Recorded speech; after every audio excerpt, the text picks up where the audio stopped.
Hello, and welcome back to the Owl's Nest, your nighttime sanctuary for timeless wisdom, calming narration, and peaceful sleep. Tonight's journey moves a little differently than usual. Rather than history or strategy, we're settling into something quieter, the teachings of Eckhart Tolle and his book, The Power of Now.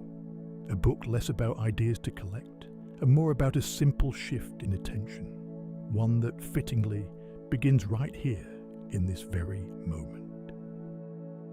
Get as comfortable as you can. Let your body soften into whatever is supporting you right now. The mattress, the pillow, the blanket. Headphones are recommended, so the voice and the gentle binaural tones can settle around you fully. There's nothing to figure out tonight, no insight to chase, no idea to hold on to. If anything, this episode asks even less of your mind than usual, simply to rest here, in the present, exactly as it is. The binaural tones will stay with you after the narration fades, continuing to support deep rest as your mind lets go of the day. If this kind of quiet exploration is something you'd like more of, consider subscribing to the Owl's Nest.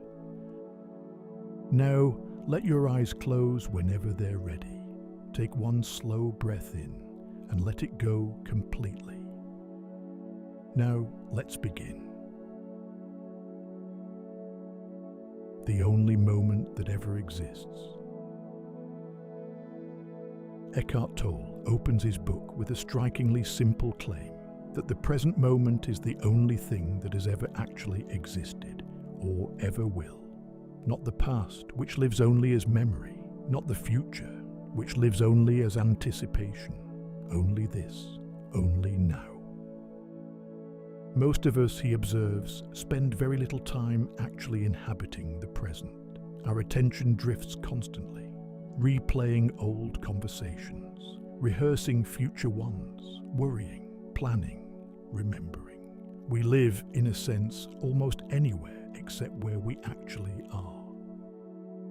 Tolle suggests this isn't simply a minor habit. It's the root of most unnecessary suffering, a mind so busy narrating life that it rarely experiences life directly at all. He describes this as a kind of quiet forgetting, not of any particular fact, but of direct experience itself. We become so absorbed in thinking about our lives that the actual living of them slips quietly into the background, almost unnoticed. You don't have to hold on to any of this too tightly. Just let it drift over you like a slow-moving cloud, here for a moment, and then gone, making space for the next thought to arrive. The voice in your head. There is a quiet observation Tolle returns to again and again, that most people are so identified with their own thinking, they don't realize thought is even happening. It simply feels like who they are. He describes the mind as a kind of constant running commentary, narrating, judging, comparing, worrying, almost without pause. And because this voice feels so intimate, so continuous, we rarely question it. We simply assume its perspective is reality itself. Tolle's invitation is a subtle but significant one, to notice the voice rather than simply being carried along by it. The moment you can observe a thought, he suggests, you create a small distance between yourself and that thought, and in that distance, something quieter and steadier becomes available. You don't need to reach for this feeling right now. You can simply notice it, like still water beneath a windy sky, and let your body grow heavier, softer, sinking further into the space beneath you. Beyond the thinking mind. Tolle draws a careful distinction between the mind and the deeper awareness that notices the mind at work. Most people, he suggests, mistake their thoughts for their entire identity, but there is something quieter underneath all that mental noise, an awareness that was there before any particular thought arose and will still be there after it passes. He compares this to the sky and the weather that moves across it. Thoughts, emotions, moods, these are like passing weather, sometimes stormy, sometimes calm. But the sky itself, the awareness holding all of it, remains essentially undisturbed underneath, no matter what passes through. This distinction, Tolle suggests, is quietly liberating. You are not required to be swept away by every passing thought or feeling. There is a stiller place to stand, simply by remembering it's there. He notes that most people never question this distinction, simply because the thinking mind is so persistent, so constant that it drowns out the quieter awareness underneath. Yet that awareness, he suggests, never actually goes anywhere. It's always present, simply waiting to be noticed beneath the noise. The weight we carry from the past. Tolle writes at length about something he calls accumulated emotional pain, old hurt, unresolved and unexamined, that quietly lingers in the body and mind long after the original event has passed. Left unnoticed, he suggests, this old pain doesn't simply fade. It waits, and it tends to resurface, often triggered by situations only loosely related to where it actually came from. A small frustration in the present can suddenly feel enormous, fueled by an old reservoir the current moment alone can't fully explain. The way through, Tolle suggests, isn't analysis or endless explanation, it's presence. Simply noticing the old pain when it surfaces without immediately reacting to it or pushing it away allows it to move through more freely, rather than settling back into hiding. He compares this old pain to a shadow self of sorts, one that actually feeds on continued unconsciousness. The more it goes unnoticed, the more easily it resurfaces and takes over. But brought gently into awareness, it gradually loses the charge it once carried. And maybe, as you rest here tonight, you can let any old weight you're carrying simply be noticed, gently, without needing to do anything else with it at all. Escaping the grip of psychological time. One of Tolle's central distinctions is between clock time and what he calls psychological time. Clock time is practical, useful for catching a train, keeping an appointment, learning from the past to plan sensibly for tomorrow. Psychological time is different. It's the mind's habit of living almost entirely in imagined pasts and futures, using them to build identity, regret, anticipation, anxiety.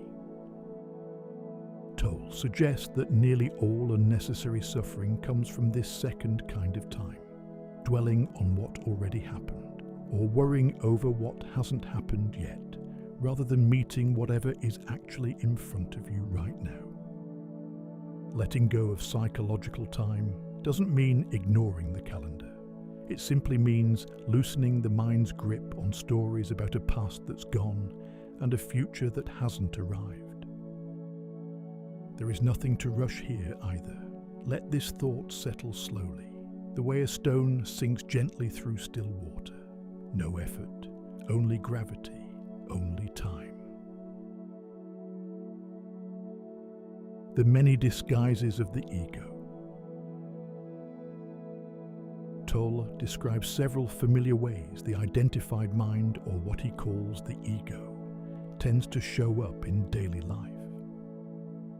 There is the ego that needs to be right, treating every disagreement as a small battle for identity, rather than simply a difference of view.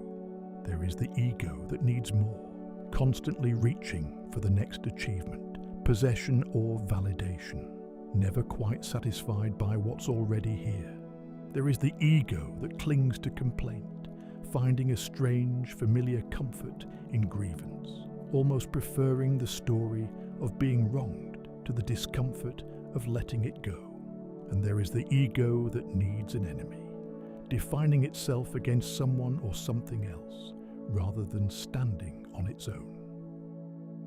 Tolle's point in naming these clearly isn't judgment, it's recognition. Simply noticing when one of these patterns is running, he suggests, begins to loosen its hold almost immediately. Acceptance, not resignation. Tolle spends considerable time on a word often misunderstood: acceptance. He's careful to clarify that acceptance doesn't mean passivity, or simply tolerating whatever happens without response. It means more precisely no longer fighting reality as it already is, in this present instant, while still remaining entirely free to act, change course, or improve things going forward. The suffering, he suggests, usually comes from an invisible layer of resistance stacked on top of whatever is actually happening.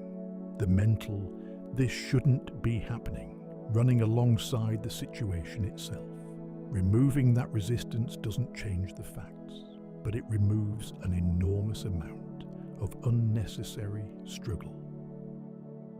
He offers a simple test for this, noticing whether your relationship to the present moment feels like agreement or argument. Most discomfort, he suggests, lives less in circumstances themselves and more in the quiet argument the mind keeps having with them. Watching the thinker. Tolle offers a simple practice throughout the book, quietly watching your own thoughts, as though observing a stranger's mind, rather than being fully absorbed inside your own. He suggests trying this without judgment, not evaluating whether a thought is good or bad, useful or useless, simply noticing that thinking is occurring and that you are the one aware of it happening. This small shift, he suggests, is more powerful than it sounds. It reveals almost immediately that you are not the same thing as your thoughts. You are the awareness in which thoughts appear and disappear, like clouds crossing an otherwise open sky. The courage of simply being present. There's a quiet kind of courage tucked into Tolle's teaching, even though it rarely announces itself as such. Staying present, especially during difficulty, asks you to set aside the mind's usual coping tools: distraction, analysis, rehearsed explanation. It asks you instead to simply be with whatever is happening, directly, without the usual mental buffer. This can feel uncomfortable at first, Tolle acknowledges. Most of us are so used to escaping into thought that pure presence without narrative can initially feel unfamiliar, even a little exposed. You don't need to practice any of that tonight, though. You've already done the brave part simply by slowing down, by resting, by allowing this quiet moment to exist undisturbed. What quietly pulls us out of the present? Tolle names several ordinary habits that quietly pull attention away from the present moment, often without our noticing.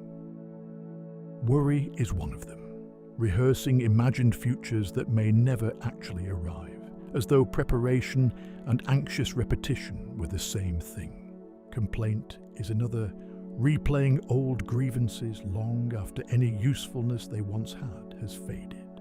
And perhaps most common of all, simple distraction, reaching for anything, a screen, a task, a thought, rather than sitting with an ordinary, uneventful present moment.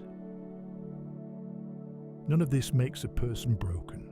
It simply makes them human, caught in habits nearly everyone shares. The goal, Tolle suggests, isn't perfection, only noticing, gently, repeatedly coming back. You can let that idea rest gently too. Nothing here needs fixing tonight, only softening, only rest. Returning again and again.